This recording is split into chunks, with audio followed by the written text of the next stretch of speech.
Good morning, good morning, good morning, folks. Merry Stupid O'Clock. Welcome to another episode of Spilly Tea. I'm your host, Tiffany Daniels. We are going this morning to that horrible world known as the JRC, but before we do, the usual disclaimers. So, somebody brought to me my attention yesterday something going on out here in my own state in regards to a school. I'm going to be looking into that probably over my weekend, folks, because let's face it, I'm freaking exhausted and these videos go on for a minute. So just know that's going to be coming out. Also, usual disclaimers. You are going to see the link in the description box to the article that the JRC does not want you to read. It is written by NeuroClastic, a small non-for-profit started by autistics for autistics. And it is an article in which they surveyed over 900 ABA professionals from all over the world in regards to the quote-unquote behavioral treatment program at the Judge Rotenberg Center. Indeed, this survey produced the type of results that made the JRC so damn nervous, they decided to threaten and try to bully NeuroClastic into science by threatening them silence, blah, it's morning, by threatening a defamation lawsuit if they did not remove it from the website. NeuroClastic has refused. In fact, their public statement in regards to that fact is also linked in the description box. So, folks, please share this article on all your social media. Down at the bottom of the description box, you're going to see a GoFundMe that Greg put together from Twitter to help crowdfund legal fees just in case the JRC actually has the balls to see through their threat. You've got the other pertinent links to the Stop the Shocks campaign as well, including Autistic Hoya's massive archive on the subject, the templates, and the ever-present and self-explanatory Change.org Shut the Judge Rotenberg Center Down petition. When we discuss the JRC, folks, you're going to hear vivid descriptions of and catch clips of surveillance footage of people with disabilities being tortured and abused. If you got young children present, please use your headphones. It's 5:22 a.m. on a Sunday morning, folks. I'm not awake, not the fuck at all. So if I stumble over my words, just apologies in advance, all right? Okay, to where we left off yesterday morning. One school district CSE chairperson expressed concern. Oh no, we read that part yesterday, and their bunch of stupidity. Moving on. A higher functioning teenage student was observed sneezing in class. She covered her face and was called out for a tissue. The teacher indicated that calling out was a target behavior that would result in her action being pinpointed as inappropriate, subject to the adverse consequence. This example raises concerns that there might be little to no discrimination of acceptable appropriate behaviors within a target behavior category subject to level 3 adverse consequences by untrained or poorly supervised staff. The fact of the matter is, folks, they leave it so vague that you can literally be shocked for anything. If you look in the wrong direction, shock. Breathe in the wrong direction, shock. If you move your hand for 2 seconds in a way they don't approve of, shock. But let's read the freaking pretzels they're going to bend themselves into, shall we?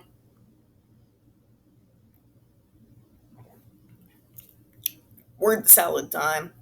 This report incorrectly assumes that JRC staff indiscriminately consecrate students with a GED. Yeah, they do, Karen. We got video footage of it, but lie your ass off. JRC staff are only allowed to use the GED for targeted behaviors in a particular student's program designed by the student's clinician. Again, you're not really arguing against what New York State said, JRC. They're not questioning whether you are following the behavioral sheet. They're questioning the validity of it. They are questioning the validity of students' behavioral sheets when they are so goddamn vague that they can literally be shocked for anything. This is you, JRC, and this is the point. You the point. These behaviors are clearly defined at program design, and staff members are trained thoroughly on how to read the recording sheets and consequent behaviors. A talkout is normally subject to level 3 interventions and is again another consequent behaviors. A talkout is normally subject to level 3 intervention and is again another misunderstanding. This statement is false. Then why did you just tell them why it was correct? It can't be both, JRC. It's either false and they're lying or they're not. It can't be both, okay? This student was not given a GED application for asking for a tissue, and such a behavior would never be consequented with a GED application at JRC. Bullshit. Cameras. JRC cameras. The JRC students are taught to raise their hands and wait to be acknowledged by the teacher when the student has a request or to answer a question that the teacher has posed to the class, which is the same procedure used at almost every classroom in the nation. Last time I checked, and I was in mainstream school my entire fucking school career, JRC, we didn't get shocked for speaking out of turn in class. We would get a verbal reprimand, yes. Be told to raise our hand next time, yes. But we were not shocked for it. Literally not. It's, what the fuck, JRC? This is your logic? Do not compare yourself to a regular school. You're not. You're not. And it's bullshit that you even put that in there as some sort of fucked up defense. Like, are your lawyers from Elaine's firm? Are your lawyers from Elaine's firm? Because that would make this whole entire document seem to make a hell of a lot more sense. You're not a regular school, JRC. The consequences put on a student in a regular fucking school for speaking out of term is not the fucking same to what you do. It is not the same, and stop saying that it is. Normal mainstream schools do not fucking torture kids for speaking out during class. A verbal reprimand? Yes. Raise your hand next time, Tiff.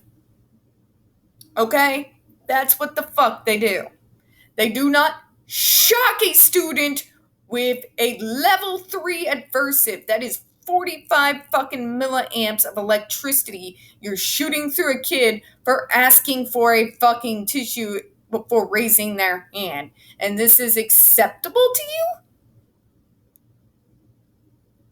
And then you're going to compare yourself to a mainstream class.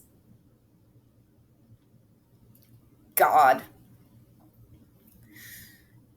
JRC teachers do point out a failure to follow this classroom rule when it's not followed by a student, which again is the same procedure used in every classroom in the nation. Again, oh my God. So let's break this down, all right?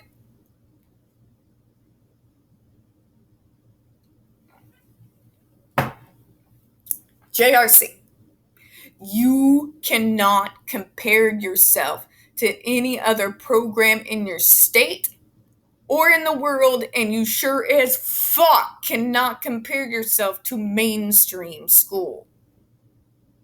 You are not the same. The consequences in these programs and in mainstream schools are not the same. Therefore, you cannot use that as a means to argue that what you do is okay and not torture. The consequences are not the fucking same. There is a major fucking difference from a verbal reprimand and a gentle reminder and being shocked with 45 fucking milliamps of goddamn electricity, okay? by a device designed to hurt people. Asking for a tissue without raising your hand and asking to be called upon does not deserve a person to be shocked with a device that is meant to hurt people. And to then use justification to say, well, it's consequented in mainstream schools too, is not the flex you fucking think it is. Use your goddamn head. How dare you? It's not the same. You are not the same. What is wrong with you people? What you do here is not normal. It is not right. It is not okay. And you can waive a fucking, over 30-year-old fucking agreement with the courts in my face all you want to. That doesn't make what you do there right. You are torturing someone for asking for a tissue out of turn. That's what it is, JRC. There is no gentle reprimander. There is no, please raise your hand next time. You think that, well, it's in their sheet, so that makes it okay. No, it doesn't. It does not make it okay. And you make those sheets so goddamn vague that those kids can literally be shocked for anything. However, that teacher or that staff decides to interpret this sheet that day. And the fact that you cannot see this.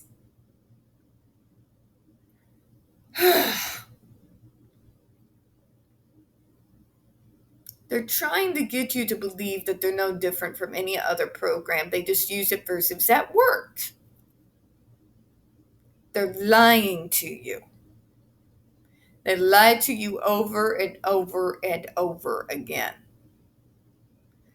They deliberately do not tell you just how powerful those shocks are.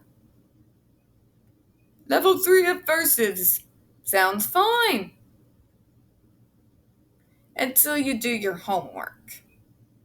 No fucking student should ever be shocked with 45 fucking milliamps of goddamn electricity for asking for a tissue before raising their hand. And to try to use the justification that mainstream schools will reprimand if speaking out of turn in class is bullshit, because the consequences are not the same. And on that note, and that's the whole thing, folks. We are not treated the same as normal students, even in mainstream school. Even in mainstream school, we are segregated fucking out. Okay? Because they don't see us as equal to our neurotypical peers. But at the very least, in a mainstream school, they are not going to punish me to such an extreme for talking out of turn. The JRC has basically gotten us to such a point that they don't even see us as fucking human beings. And on that note, I'm going to go ahead and close out, folks. We don't get very many views on this channel, especially on this subject. The few that we do get do tend to get removed from time to time. So please don't forget to hit that like button, hit subscribe. Don't forget to hit the comments. I do appreciate your time this morning. And as always, we here at Spilling Tea hope you have a good one. Bye-bye.